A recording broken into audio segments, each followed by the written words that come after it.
Hello guys, it's Sunday. So nililigo ko na yung aking alaga. Hindi pa sana siya pwedeng liguin kasi nag-vaccine siya nung Miyerkules. So 5 days, sabi ng vet niya, 5 days daw bago maligo. Panay siya kati. Kaya nililigo ko na. So yan siya guys, sinabunan ko na yan siya.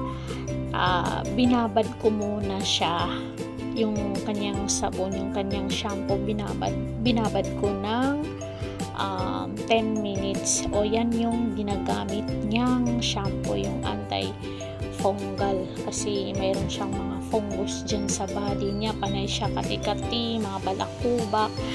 Tapos yan yung ginagamit niya, at ang nakalagay dyan is 10 minutes siya ibabad. So pag maglagay kayo ng shampoo guys, huwag nyo puro shampoo. Syempre lagyan nyo ng tubig, haluan nyo ng tubig yung shampoo na ilalagay nyo. So yan, nakababad na yan yung sabon niya sa kanya. Mag-wait na lang siya ng 10 minutes. Inaliw-aliw ko siya kasi nanginginig na siya, kasi dito guys is medyo maambon siya, medyo malamig, pero yung niligo naman niya is warm water naman, kasi ayaw po niyan maligo ng malamig. So nagagalit yan pag nililiguan nyo ng malamig na tubig. So kailangan talaga warm water yung ililigo sa kanya.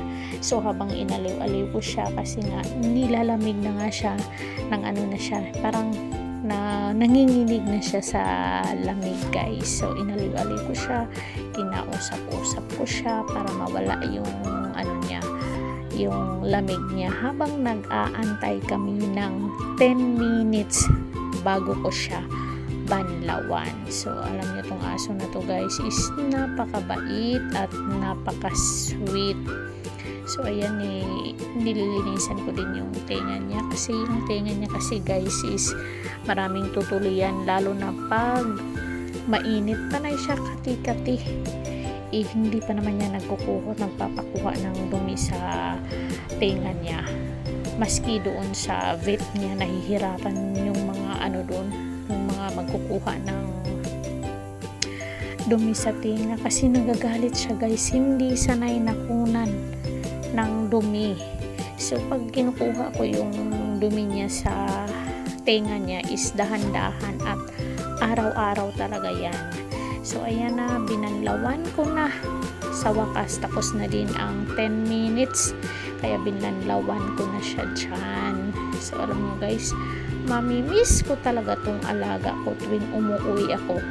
Parang pag hindi ako nung time na umuwi ako sa amin, hindi ako nakapagpaalam, kasi nga malungkot nga siya guys, parang masama yung loob niya pag iniiwanan siya, nagigilty ako. Tapos hindi ako nagpaalam sa kanya nung nandun ako sa amin, nagigilty na ako, parang naawa ako sa kanya. Sabi ko, bakit hindi ako nakapagpaalam sa kanya? Kaya pag may alaga ka guys, parang naano ka sa kanya, parang mapamahal ka talaga sa kanya pag may alaga kang ganito kabait at ganito ka cute.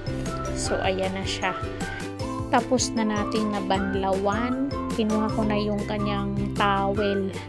So yung towel niya guys ay nakahangir pa, at ibaba ko muna yan siya, para yung upuan na yan lagyan ko ng towel, para yung tubig, yung wet niya sa katawan mapupunta dun sa towel. Bali sasapinan natin ng towel yung upuan para makakatch niya yung water sa katawan niya. Sobrang bigat nito guys.